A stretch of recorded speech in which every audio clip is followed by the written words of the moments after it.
Wednesday, Alone Against the Frost, and Paperback Adventures. This is Staying In. So the way I see it is the podcast can go two ways from this point in. I think we've got two paths to pick. It's a genuine multiverse moment, I feel like now. We pick one way, it's going to carve out one particular future for us. The other way is another particular future, and we will never be the same. Red pill or blue pill? Yeah, absolutely. So we either sing Happy Birthday twice to celebrate mine and Dan's birthdays, or we go with what the public have voted, which is talk about Long Johns. I think I know what I'm voting for. You made that very clear at the end of last episode. Yeah. Yes, you did. Should we talk about it since the people have spoken? Was that phrase Vox Deus, Vox Populi? Vox Populi, Vox Deus? Yeah, Vox Populi, yeah. I mean, this is what I worry about, is then are we giving too much power to the listener? No. Yeah, if they think they can get anything on here. If anything, not enough. Whereas we can just be singing Happy Birthday and cracking on. We can dictate. Yeah, people love that. There is a tradition of singing Happy Birthday. Yeah. There was a tradition at one time of dunking witches, but I mean, we got rid of it in the end, didn't we? Let's talk about Long Johns. Because I've been wanting to talk about this for a really long time. Can we just... You say that, but how long have you been wearing Long Johns? Yeah. Well, since... I mean, we're talking like consecutive days now. Like, how long you've been wearing the Long Johns you're wearing right now? Oh, the ones I've been wearing right now? Yeah. Maybe slightly too long. But, like, I have been wearing Long Johns consistently since, I think, the end of November. Okay, and how long have you been... How long... And this is really important. This is really important information. And how long have you wanted to talk about Long Johns?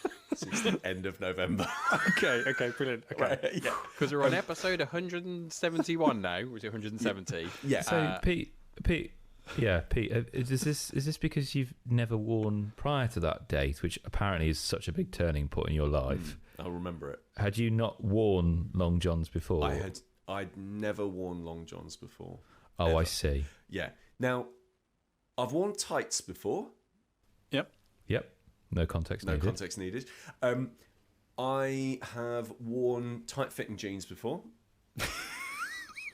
But never all together. And ultimately, in a lot of ways, if you were to add in some jogging bottoms into this equation, you would have Long Johns. And so if you know, we've got some confused looks here, mostly from Dan's direction. Long Johns basically is a form of underwear, right? But they're not pants. They go above. Isn't it just one word, underwear? You just created two words out of one word. But they are they are clothes that go under other clothes, but they're not underwear. They're not like capital U underwear, right? They're not like pants, right? Yeah. Sam and Dan, I'm sorry, Pete, to interrupt you there. I'm picturing, you know, the Long Johns that are worn in westerns, which has got a flap at the back. Yeah, absolutely. That's what I'm picturing. See, I was thinking more like of a woolen pair of like wrestling tights. That's where my mind was going. That is a little bit closer to what you should be. Okay. Less old prospector and more wrestler. Ultimate warrior. yeah, ultimate warrior. So I've only just started getting into them, and the reason I've been getting into them, and I mean it's that a weird getting thing into them, to be getting into. I'm not getting gonna lie. into them in the same way that I've got into comic books or movies. Like I'm getting into Long Johns because it might have been one of you lot actually that said it. It might not have been, but I heard a phrase recently that I really love. Right, we have cold winters in Britain because we're basically the same level of we're at the same height of the world north, right, as Finland, right? There are bits of Scotland that are really high up. They are really getting quite close to the Arctic Circle. and it gets cold. Meteorologically speaking, yes, we are as high as Finland, but we have the Gulf Stream, which means we don't get as cold as Finland. I just want to point that out. And also, Pete, you live in the southwest. Yeah, no, I'm well aware. So you're closer to the aware. equator than all of us. Any of us. Yeah. Also, I get the full force of the Gulf Stream as well. That's the best thing about where I live, right? It's tropical where you are. So while we've got the Gulf Stream, and it's touch and go if we're going to get to keep it, but while we've got it, it is still quite chilly, right? It takes the edge off, but not enough. And I heard this great phrase the other day, which is heat the body, not the room, right? There's a cost of living crisis. Cosy lives, folks, as apparently the young people are saying now. Cosy lives. Which, by the way, I heard unironically said outside in public the other day, and I was very upset that I heard that actually being said. And because of Cosy Lives, there's people who want to cut down on their energy bills, and you want to do that, and you want to be more ecologically friendly and environmentally conscious and all that good stuff. So I decided to try and warm the body and not the room. And Long John's, what I realised is Long John's was the final piece of the puzzle. Okay. Because You had everything but. I did. This is the piece of the puzzle. I have a hat that I can wear when it gets really, really cold in here, if I want to, in my office. Yeah. I have fingerless gloves, so I can do my tippity-tappity typing. I can put on T-shirts, but for the longest time... You were naked from the waist down. What do I do? I might as well have been, because every single time I'd be sat in my office and I'd be chilly, I'd be thinking to myself, the rest of me, fine, toasty warm. This part of me can't figure it out. If only they did some form of underwear that I could put onto my legs to keep them warm. And that's where I discovered Long John's. And it has absolutely, since November 2022, it has transformed the way that I live. I've bought 3 pairs. So I just want to, I don't know why I'm doing this, but as I said, it's the future that we picked for ourselves. So let's embrace it.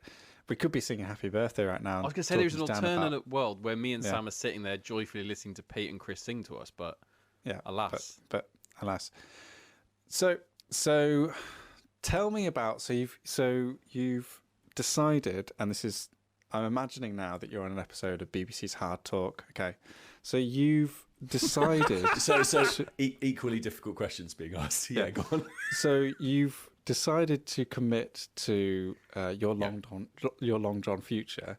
Can you talk me through the next stage of the process? So how do you evaluate what kind of Long John you're going to get, where you're going to buy it from, what is worthy of warming the Willington wasteland? Absolutely. Well. So first, you can I think it's his Long John journey. I think that's Long John journey. LJJ. Hashtag Long John journey. So we're all about to go on one. So yeah, I mean, on my LJJ, I've decided that basically, what would LJJ do? Everybody has their own LJJ, don't they? So, and in fact, actually, the day that you figure it out is called your LJJ day. And we all sing to you. Yeah. Happy LJJ day to you.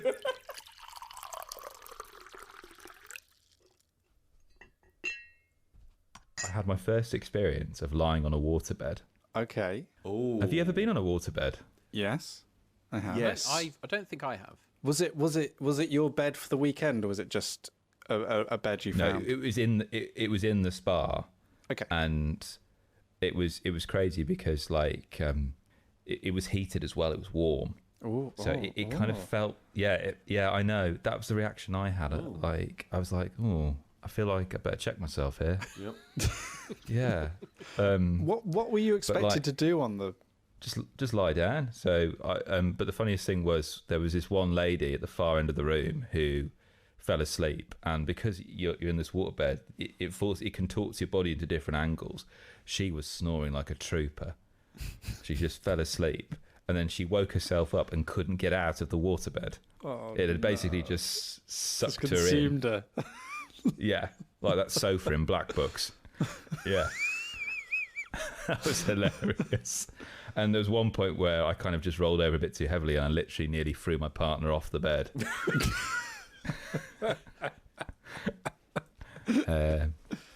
And it was really interesting. They have this decorum there where basically there's this thing called spar talk, where you're meant to talk in a very kind of radio hushed show kind of way. You can't talk very loudly whatsoever, very quietly. And we were in this steam room. I think it was like a volcano steam room or something, or an alpine one. There was every kind of steam room there.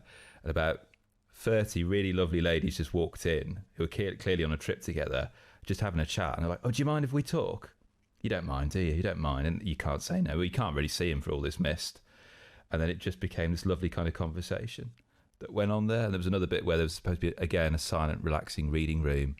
And these two people next to us were proper spilling the tea. And I was about to say, "Do you mind? Spar talk." But no. Just point to the But side. no. pointing at the sign on the wall. I looked at my partner and I was like, "Oh, actually, this sounds really." God, we're like, "I need popcorn here. This is incredible." They were talking So you about how, were nebbing.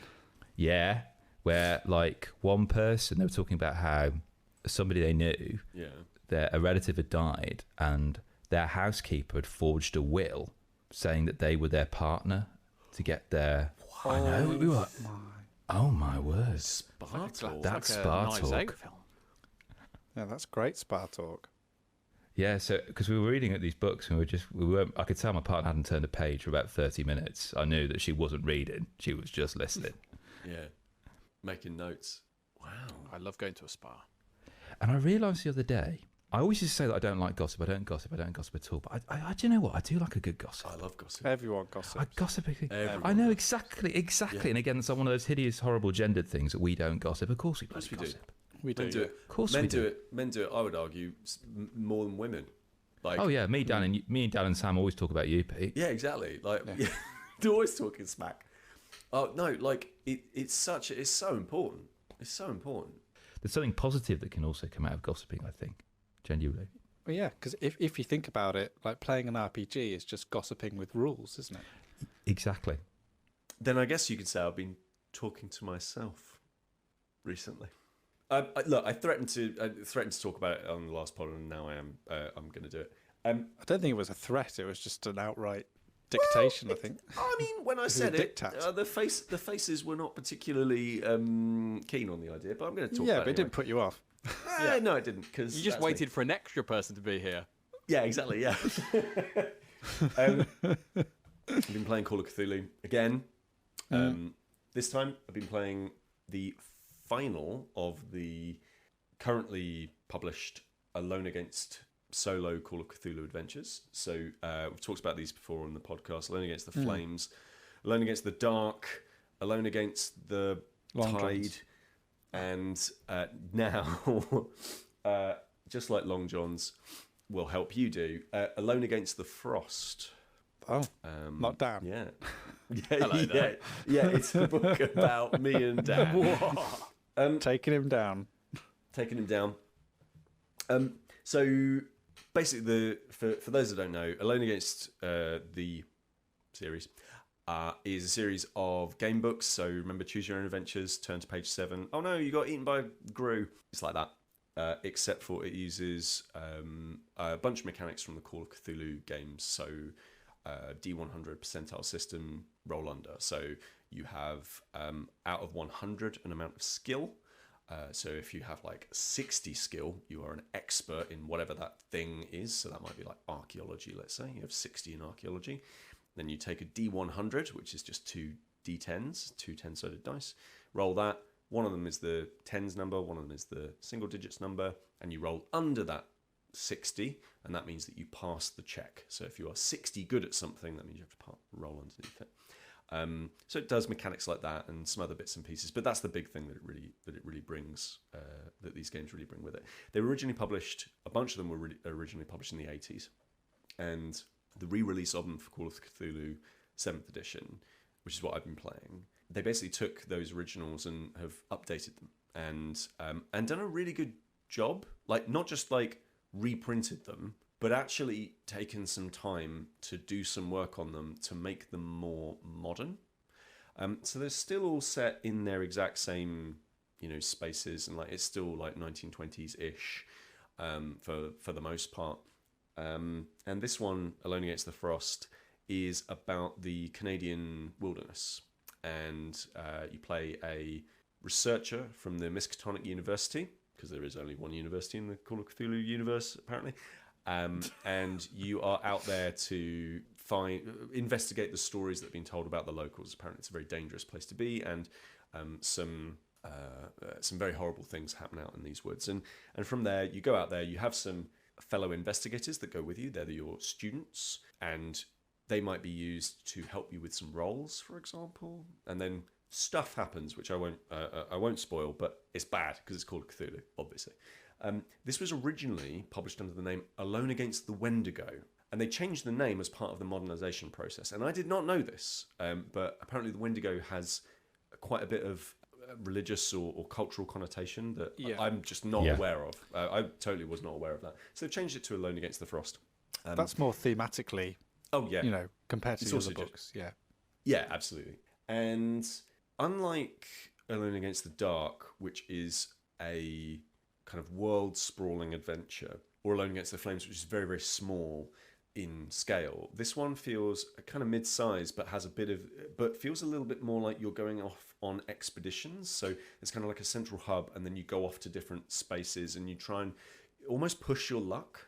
So wherever you end up going, you are going to run into trouble, and it's about pushing your luck for as long as you possibly can and staying alive while you do it, and then returning to the university and publishing your work, and depending on what you did will depend on the kind of ending that you get. It was written in the 80s, and it was written by Glen Rahman, and it has Gavin Inglis has also been involved in it, and I think Gavin did the redo of it, basically. It's incredibly well written. Like, it is genuinely some really spooky writing. Like, there's some really horrific writing in there that is...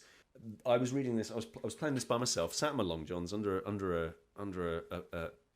blanket, trying to keep warm. And there are just little throwaway lines in here that are really unsettling. And it's that kind of writing where you read past it, and it takes your brain a moment to catch up with it.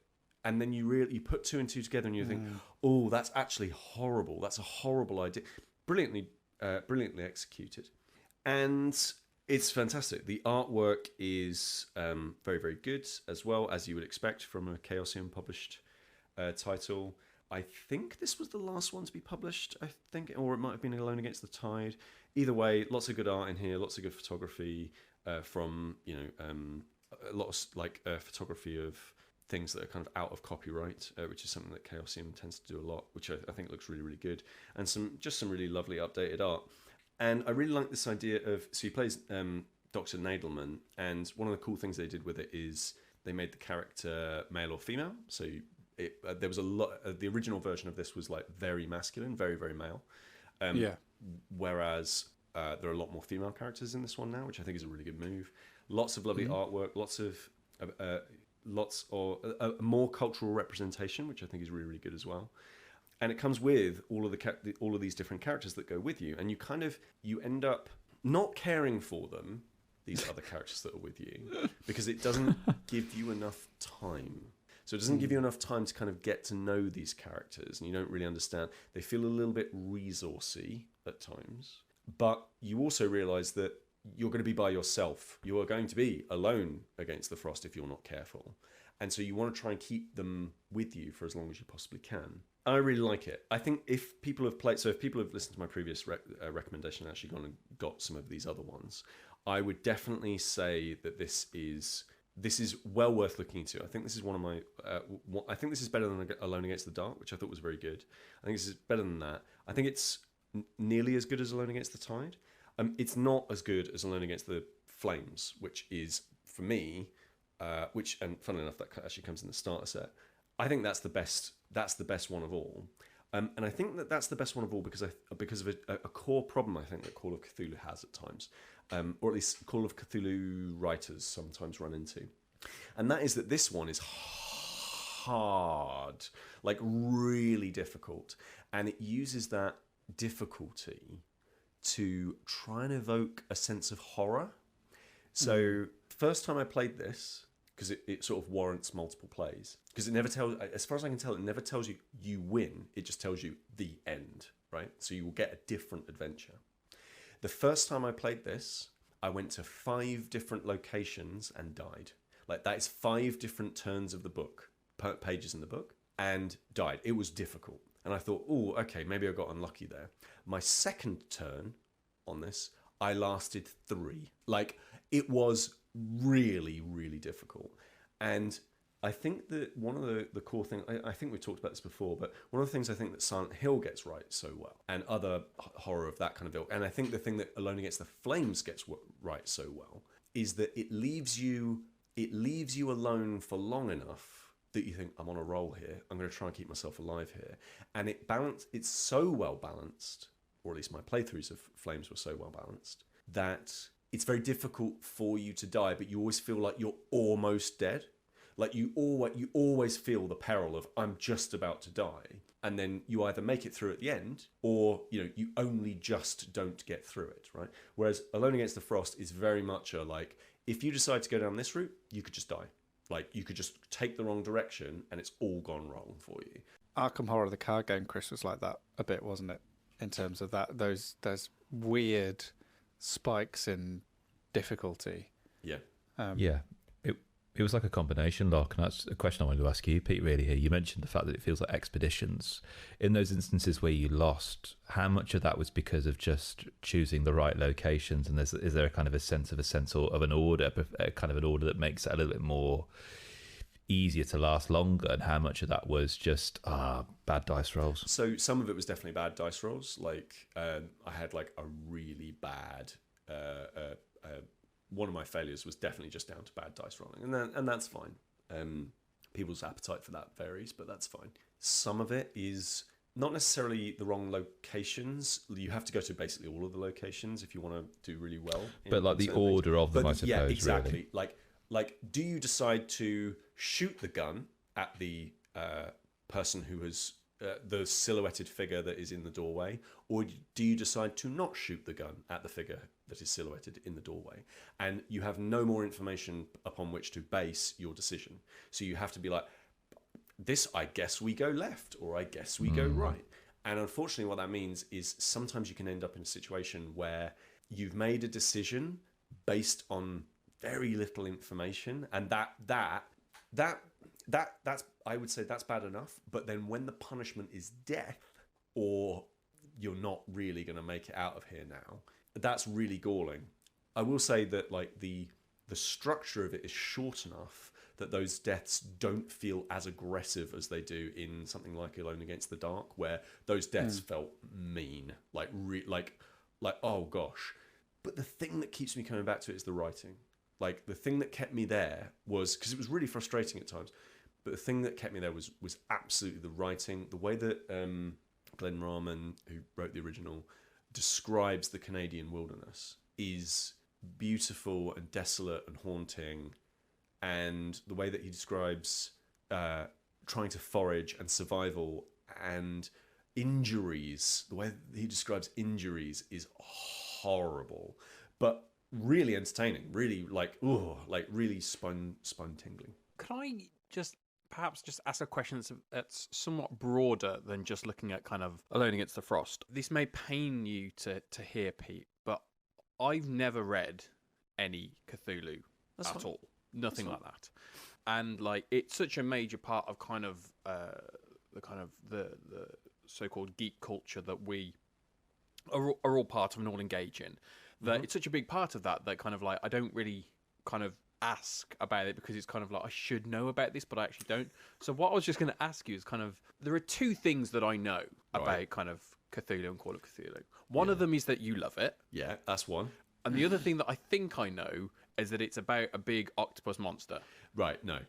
Okay, so see, this is where I thought I may have been mistaken, because a lot of the things I hear about, and like you're talking about there, don't sound very big octopus monstery. Squigglies. I do. One thing I do really want to watch is the series with Jonathan Majors called Lovecraft County, I think it is, or Lovecraft Country. Really want to watch that, and I did see in the trailer there is a big giant octopusy monster thing in that.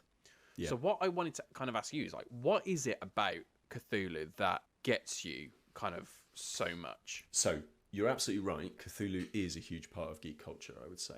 I would say that Lovecraft is actually the bigger influence. And I think they are separate. So Cthulhu is a bit of a meme, right? So the actual like squiggly guy, that's Cthulhu, green monster, lives under the sea, all that sort of stuff. Will be awoken when the stars are right, all that nonsense.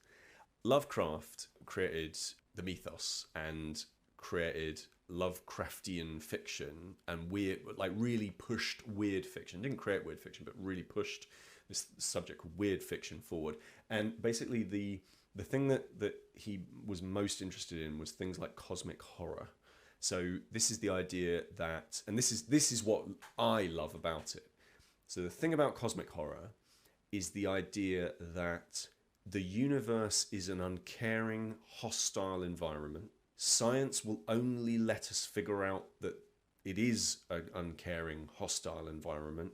We shouldn't try to understand this thing because we will never understand it. There's a very good quote at the start of the Call of Cthulhu 7th edition book, and it's the thing I think really encapsulates what this is all about.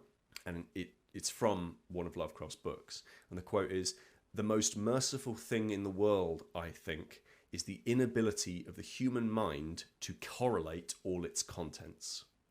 And basically the idea is that we are essentially just ants to a whole bunch of different stuff that goes on in the universe, in this Lovecraftian universe. And it isn't that... So Cthulhu is often like Cthulhu or Nyarlathotep or Yog-Sothoth or lots of these other gods and creatures are all... They're very often in pop culture, like they really care about humans, like they really care about like killing humans. But actually, the way that Lovecraft wrote about them, they don't even know we exist. Like we are literally like ants, like accidentally getting stepped on by us, right? Like we just don't know they exist. They just don't know we exist, but we know that we can know that they exist, but our minds can't contemplate what they are without going mad. And that's kind of where sanity comes in with Call of Cthulhu. So the thing I really love about it is this more philosophical idea of the complete unknown and humanity not being able to really consider what it is that it's seeing. And there's a bunch in Alone Against the Frost where it goes into that, where the combined with the really, I think graphic's not even the right word, but like really unsettling descriptions of attacks and like there's a very really interesting description of someone's skin. The way that combined with all of that stuff just makes you really shudder and remember that, oh God, no, there are horrible things out there, and I just want to go and sit in a dark room and be away from it. And I think that that's one of the things that this does well. And again, this idea of like you're alone. Like another big thing is like humans clinging together against the unfettered madness of the universe, right? Like that's a big idea within this stuff. And that's what I love about the Call of Cthulhu role-playing series as well, in that it allows you to tell those horror stories that aren't just, oh no, there's a guy with a knife and a hockey mask. Like that's really boring to me, right? What's more interesting is definitely stuff like secret societies who are secretly plotting the downfall of civilization because of something that they've been misled to believe is true. Like that's a classic kind of story trope within Call of Cthulhu, for example.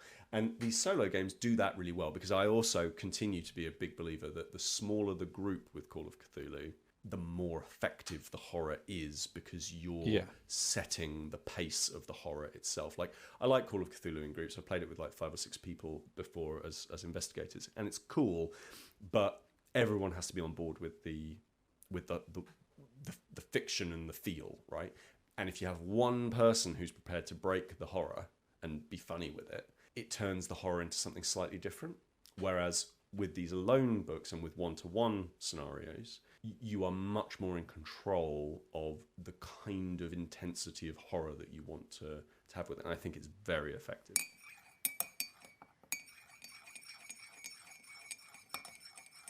I've also actually been playing with myself recently. Sam, how long have you been waiting to make that joke? Since I started. Well, you've been talking about Cthulhu. I mean, to be fair, Pete, you made the exact minutes. joke, so you can't say anything.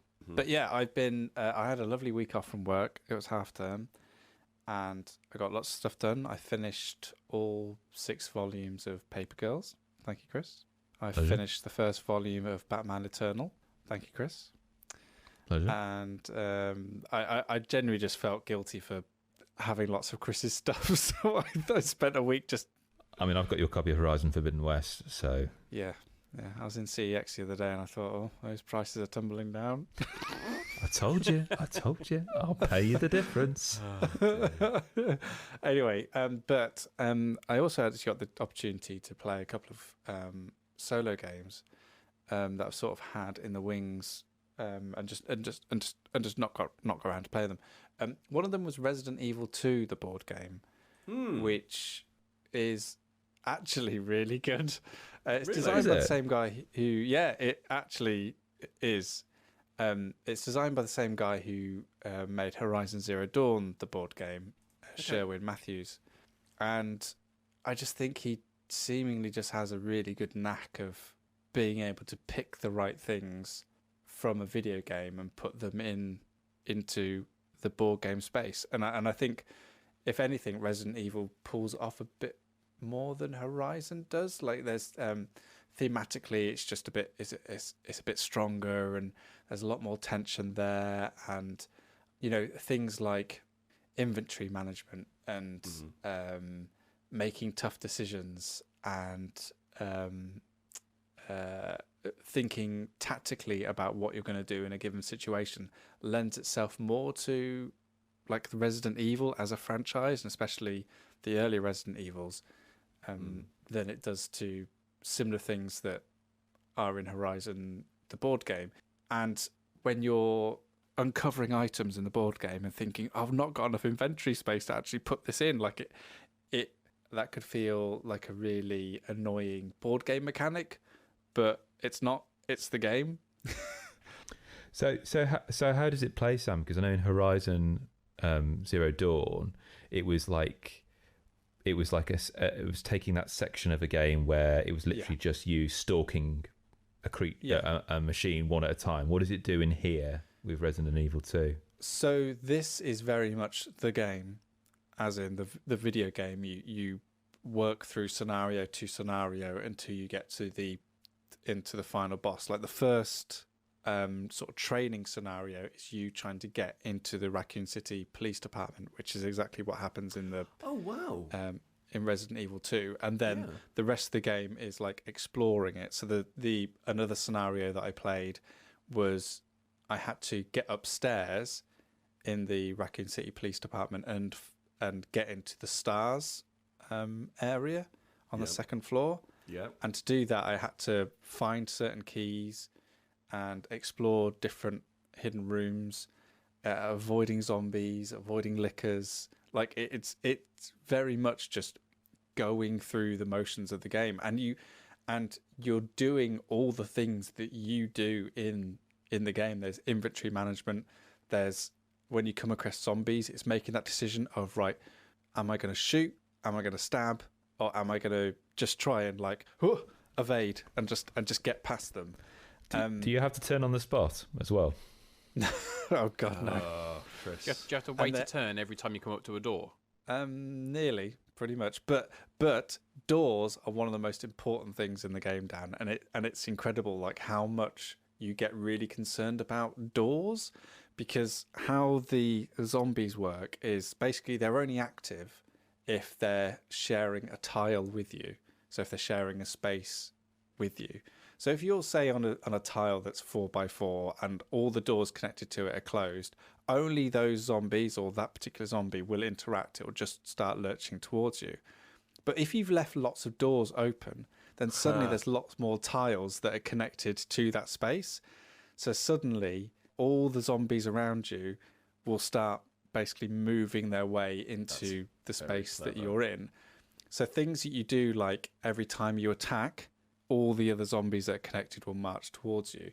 When you dodge and doing things like that, it really gets you to think about how you're using the space and what you're actually prioritizing, which is actually quite interesting in a game like this, where you're not trying to be like a one-person killing machine. Like, you really have to think about how savvy you're being with the ammo that you've got, how much risk you're prepared to put into actually getting these items and trying to fill up inventory slots versus just getting to the objective and doing the goal. Like, how much of a risk is that to your health just to get to the goal? The game is good, but, and here's a big but, is that we were kindly sent this by Steamforged Games, but they also sent us Resident Evil 3, which Oh my. Okay. is, at first glance, is mechanically exactly the same as Resident Evil 2, but production-wise and outlay-wise, I think is a much better game. And I want Kris to verify this for me. So I don't really want to speak more about Resident Evil, the board game, until me and Kris play it this weekend, if that's okay. Interesting. Yeah. Oh, I'm looking forward to that. Definitely. It seems like they took on so much feedback from Resident Evil 2 and just iterated on it for Resident Evil 3. So it feels like it's going to be a much better experience. So if we're in the game of recommending things to people, I just want to make sure that I'm right when I say these are great games, but this is the version to Importantly to though, get. Sam, somebody like me, Yeah. what are minis like? Really good, I think. Really good. You can see some of the minis on Instagram. I made a little reel with me and the good, clean American boy, Leon S. Kennedy. Excellent. The minis are good. The zombies are really evocative. The lickers look like lickers. And the zombies, have different poses. The female zombies seem to be quite sexy, which I don't really get. But it looks really great on the table, and the minis really do stand out. And there's some like big minis in here, like Cool. Birkin Stage 3 Yeah. and Nemesis. Yeah, like I'll bet. they're proper beefy boys. I was going to ask Sam, in terms of scalability, in terms of player count, you're playing this by yourself. Yeah. Like, if I was to join you in Resident Evil 2, what would the difference be in terms of the setup time? The setup for that, really? No difference, really. In fact, I was enjoying the solo experience, but one of the ways that the game works in terms of encouraging that cooperative play is that certain characters only have proficiencies for certain weapons.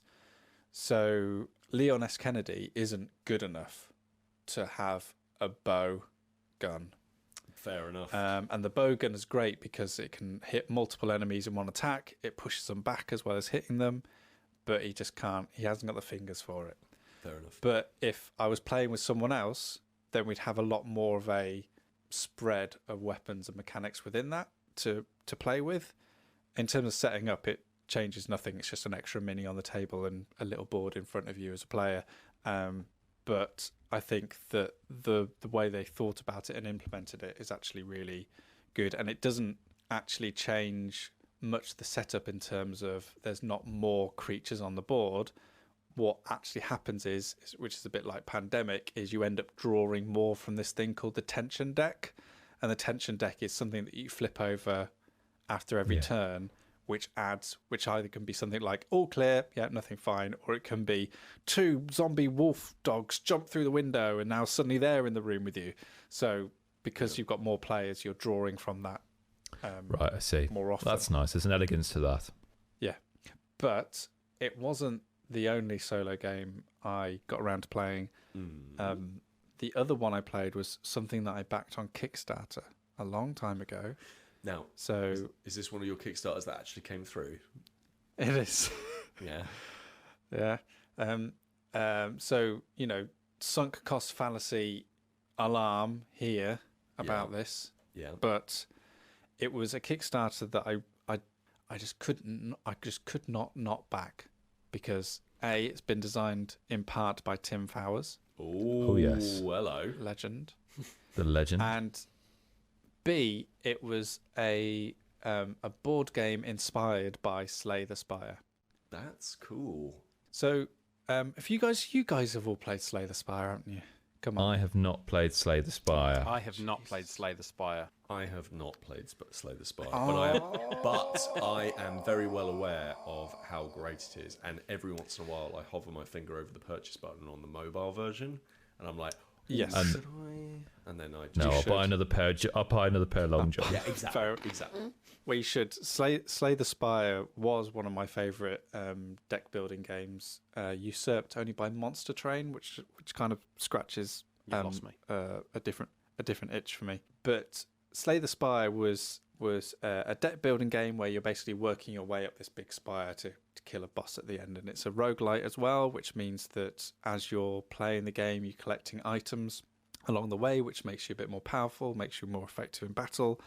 But when you die, you lose everything. You've got to start from the beginning again. So Tim Fowers was, like most normal people, was enthused and loved Slay the Spire. Right. Yeah. So wanted to see if, along with Sky Larson, wanted to see if they could develop an analog version of it, basically. So they call it the world's first analog roguelite deck building game. Cool.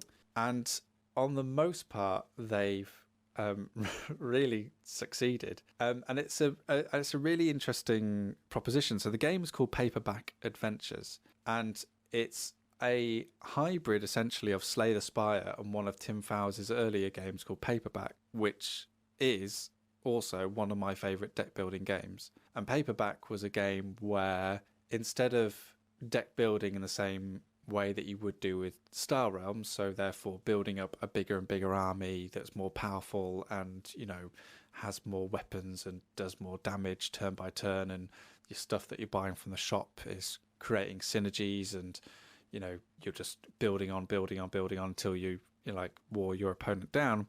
Paperback did it all with letters. So when you're buying stuff from the shop, you're buying more letters to add to your deck. And when you're fighting each other, quote unquote, you're actually doing it with words. So if you make a longer word, then you, quote unquote, done better than your opponent. You can buy more things from the shop. You can get more victory points. Yeah, it's an incredible game. So what Paperback Adventures does is it takes that theory but applies it to Slay the Spire. So what you have on your turn is you have a character who comes in a separate box.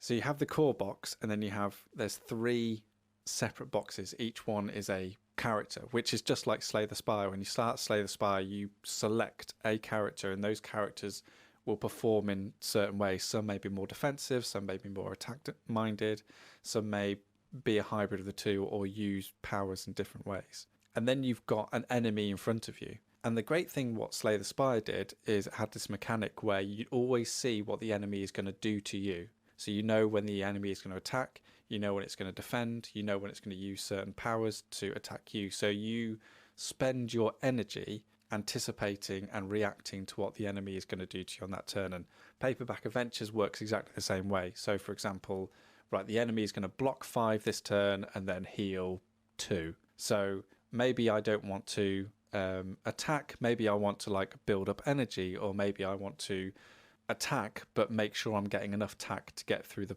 initial block. And then the next turn the enemy is attacking 5, so that means I have to work on building up my block in order to defend against their attack. And Paperback Adventure has all this in. It's for a Tim Fowers production. You can imagine it's all immaculately presented. Yeah, of course. Each the characters and the enemies that you face come in these game trays designed by Game Trays with a Z, and you have these wonderfully chunky and heavy tokens which you use to track things like energy and health and boons and curses. And you have the table is full of all these sprawling cards which represent the shop where you can go and buy things, the archives and the items and the MacGuffins as they're called in this. And you kind of look at it all on your table and you realise, you know, that's why they make video games out of these kind of games, because having all this here, right, you know, makes you realise how much is hidden behind the elegance of a video game, how much is like done in the background. It's like when you play one of these, I had come up a lot this today. Fantasy Flight's take on Civilization. Like it's so massive because you realise and there's so much accounting going on because when you're playing the video game, it's all just click here, click here, click in the here, background. it's done. Right? Yeah, exactly. Yeah. So there's a lot of micromanaging in Paperback Adventures, and it takes a lot of sort of getting used to and getting into that rhythm of playing, which is kind of the one thing that Slay the Spire and Monster Train will always have over a board game like this. But it is a delight still to kind of, when it's all finally laid out and you've kind of got it in your head what happens after each turn. It's such a wonderful thing to play. And I think that the actual core concept of what you're doing each turn is really satisfying, especially someone who still is playing not words every day, who's still like doing daily like word challenges. Because that's what the game is. It's a word puzzle. You have this deck of cards which have all got letters in them, and each turn you have to make a word, and you use that word to battle the enemy that you're up against. But, and this is the rub, each word, each letter has a certain power attributed to it. And if it's the top card of the word that you're playing, then that special ability gets activated.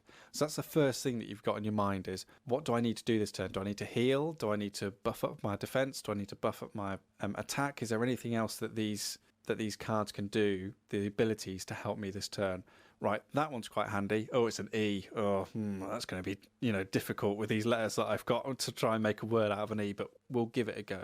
Then the other thing that you've got to contend with is whatever is left on the top of your word at the end of the turn will get fatigued. It'll get thrown basically into a fatigue pile, and that doesn't go back into your deck until after you've beaten the enemy. So you're in a race against the clock. So sacrificing things like vowels and big hitting words or big defensive words right early on might not be benefiting you either. Then the other thing to consider is how you, and I don't really like this word, but how you splay the cards is also critical. Because on the right hand side of the cards is attack, on the left hand side of the cards is defense. So say if I was spelling the word tell, if I had the T at the bottom, then the E on top, then the L, then the L, that's splayed in a certain way where all of the attack is hidden and only the defense is shown. And then the L is my top word. Yeah. But if I put the L on the bottom, then the L on top, then the E, then the T is the top word and all the attack is showing. So that's how the game manages that. Well, what are you going to do this turn? Are you going to attack? Are you going to build up energy? Or are you going to defend? And it also determines what your top card is going to be. And it means that every single turn is critical. Every single turn matters and means something, because it will either have a dramatic effect on what you can do next turn, or it has a dramatic effect on what the enemy is able to do, and then that has an effect on what your character and what their situation is going to be in the longer term, in terms of buying for stuff from the shop, beefing up your arsenal, buying more items, unlocking more stuff. And yeah, the game is just marvelous. It's absolutely solid. I've not made my way past book 2 yet in terms of like how the progression stages works, and I'm playing with lots of things called plot twists, which essentially make the game slightly easier. Okay. But yeah, for someone who's like 238 day streak on not words, though that a word puzzle game blended with Slay the Spire is kind of like exactly in my wheelhouse at the moment. It's superb. I watched Wednesday. Well, I'm actually three episodes of the way through Wednesday on Netflix. Okay. Which has a really interesting kind of pairing in terms of its creative team. On the one side, you've got Alfred Gough and Miles Miller, who did Smallville back in the day. Paired with Tim Burton. Okay. Well, you can't have everybody you want on a project, right? Now, I wasn't necessarily a big fan of the Addams Family kind of growing up. I was more of a Munsters fan as a kid. Okay. I love the Munsters. Yeah. And so I'd kind of put off watching this for a while, because this came out last year. As I said, it's on Netflix. And I thought, is that going to be a really interesting thing to watch, taking a character who, admittedly, I really like the character of Wednesday Addams from the Addams Family, and giving them their own kind of spin-off. And everyone kept raving about this series online, and my students really liked the show, and I thought, I'll give it a watch.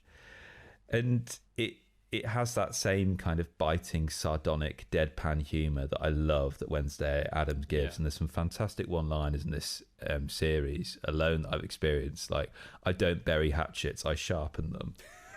Which is just delivered in this wonderful kind of deadpan way.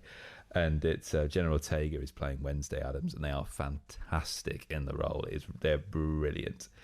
And essentially the premise is this.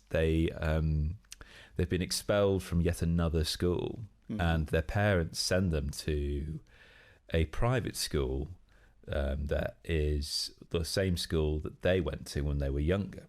And it's called Nevermore Academy. And essentially it's Hogwarts crossed with a Borstal, where all the kind of kids who are deemed as kind of outcasts are kind of put together. I mean, it's in a private school, so there are those kinds of Hogwartsy kind of vibes, but you've got children who have kind of different supernatural abilities that are they kind of group themselves together. And, so it replaces those kind of high school cliques with other cliques like the werewolves, the Gorgons, the vampires. Yeah.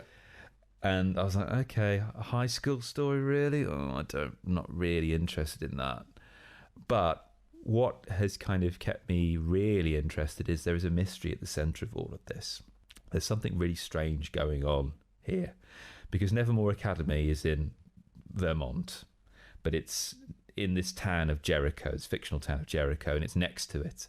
And the locals there in Jericho know all about this academy. It's not like Hogwarts, where the muggles are unaware of what's happening in the school. They know. Right. And there's this kind of strange tension there, because the income from the private school is essentially stimulating the economy of Jericho. So they kind of need this school, but they don't like needing that school. So there's this really interesting mystery going here about the origins of the town of Jericho, but there's also something going on within the school itself. And Wednesday Addams is a detective. So what you've got here is actually a mystery. And that's what's driving the plot each week, learning about who is who and what is what in terms of what is going on here. And and then everything else around that is an interesting spin on those kinds of tropes, and a kind of wry take on those kinds of tropes, where it's like, what would happen if I put Wednesday Addams in Mean Girls? Well, she would absolutely destroy all of them. Yeah. And it's really interesting. And she's accompanied by Thing, the hand Thing, as a sidekick, and it's really lovely. They have you actually get to lean into how they communicate. Thing has this kind of elaborate set of sign language he uses to communicate with her, and she'll send him off on jobs to kind of like survey while she's doing her own detective work elsewhere, really.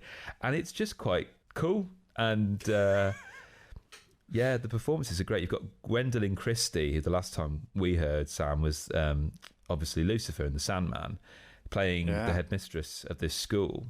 That's good. Christina, she's fantastic in this role.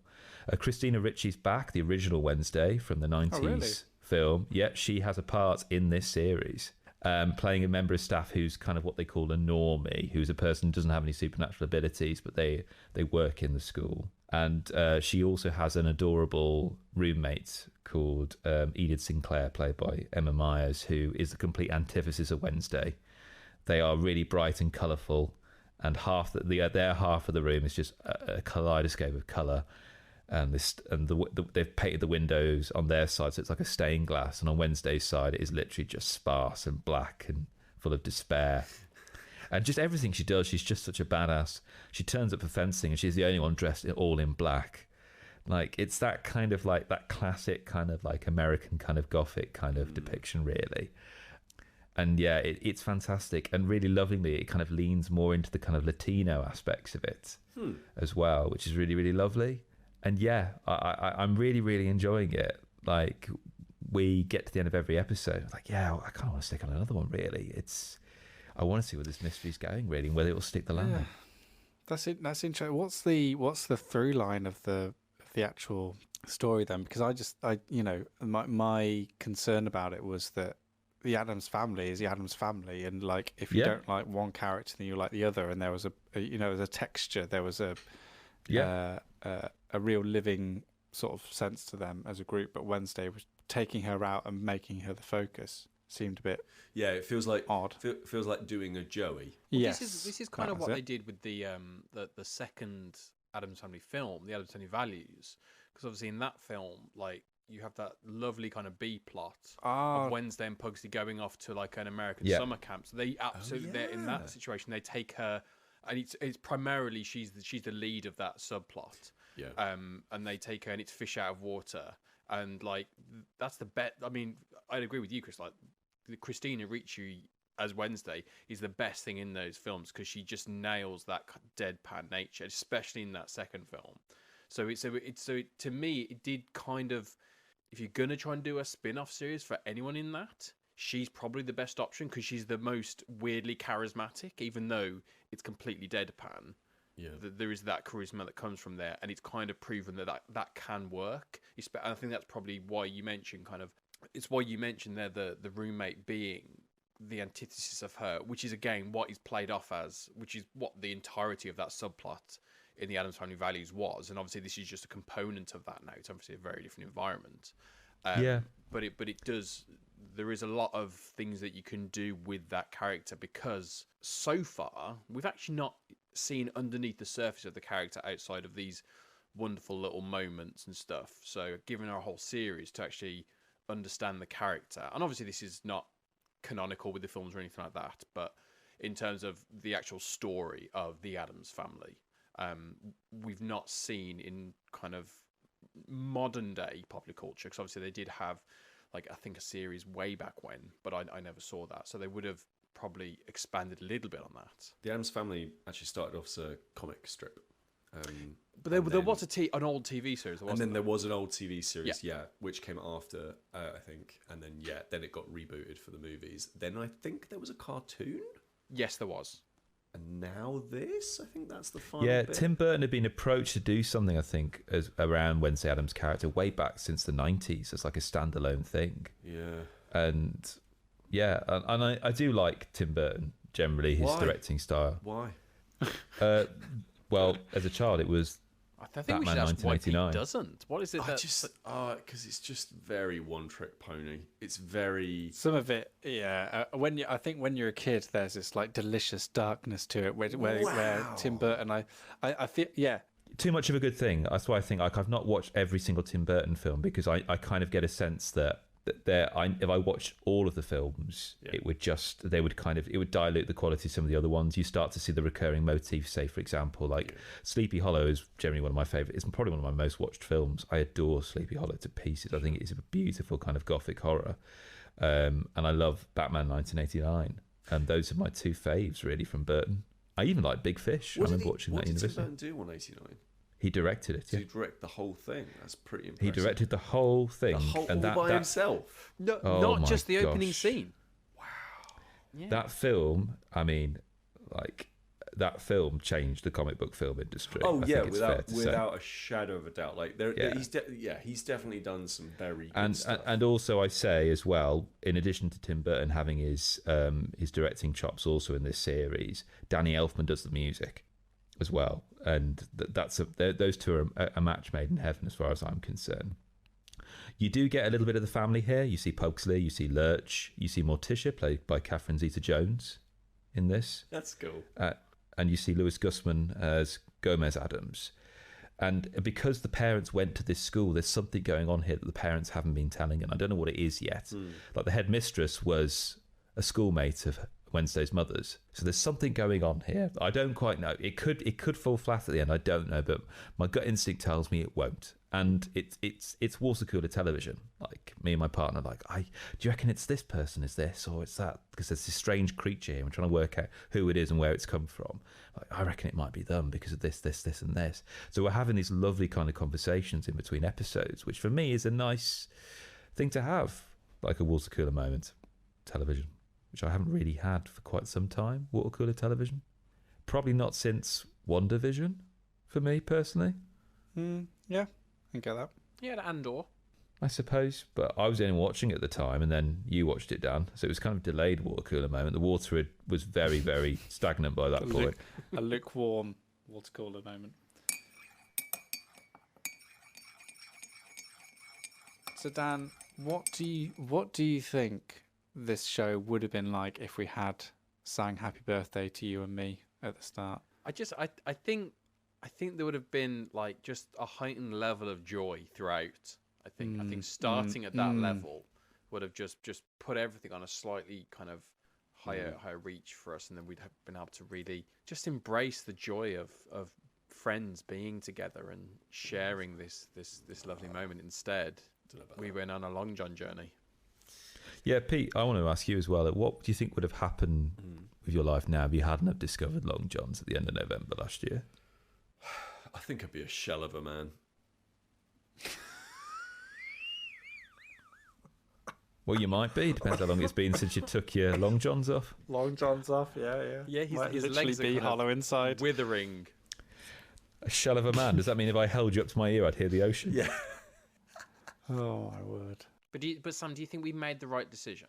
Well, I say we. I think me and you both wanted. No, Souls, absolutely, like absolutely I think not. Pete was the driving force. Yeah, absolutely not. I mean, for me, my birthday is a precious coveted time. I make sure that the first thing I do on my birthday morning, and please, can everyone just picture this, is I get up, get out of bed, and I log on to my work laptop and I book off next year's day off as leave. And that's the first thing I do. I always book my birthday off, and this year, not only yes. did I have to work, but I also had to go down to London to work. So I didn't. I woke up on the morning of my birthday in a hotel. Yeah, but Dan, the fact that you're omitting it for the sake of pity is the fact that you were upgraded to the penthouse suite of this hotel. I did accidentally, So I checked into the hotel the night before my birthday, and they said, "Oh, we've only got twin rooms left, I'm afraid." And I was like, "That's fine. That don't worry, but that's absolutely fine." Went up to my room, opened the door, and alas, the room was filled with someone else's belongings. So I swiftly closed the door. I won't say which hotel this was. Please. I swiftly closed the door and scarfed back downstairs and said, "Excuse me, I don't think this is my room." At which point I said, "Oh, really, really, very, very, very, very, very, very, very sorry." Yeah, I'll bet you are. A new card. Apologised profusely. Yeah.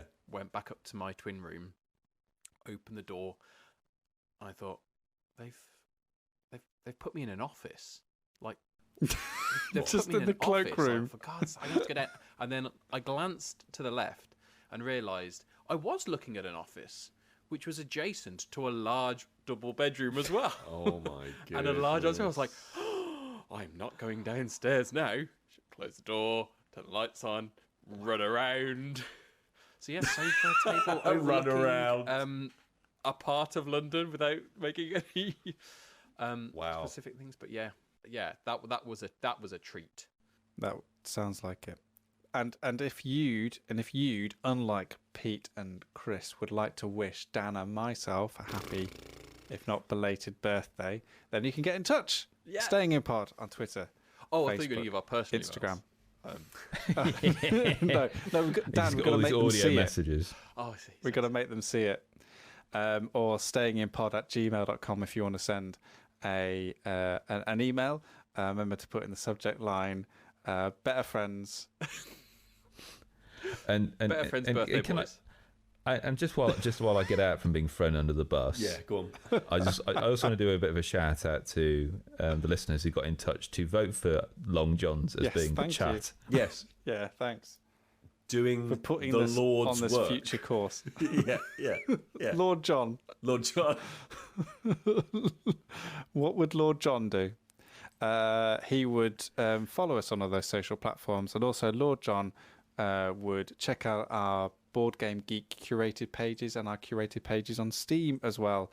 Well, if you're looking for a birthday gift for myself or Dan, then everything we've spoken about on there, everything we've spoken about on the podcast features on either of those two lists. Kris, every single time something is mentioned on the podcast that has some music associated to it, he picks a track, puts it on one of our Spotify playlists. So is something from Wednesday going to go on there, Kris? Oh yeah, Danny Elfman's definitely got to be on there. Okay. Which playlist do you think it's going to slip into? It will probably go into Strong Brew, I think.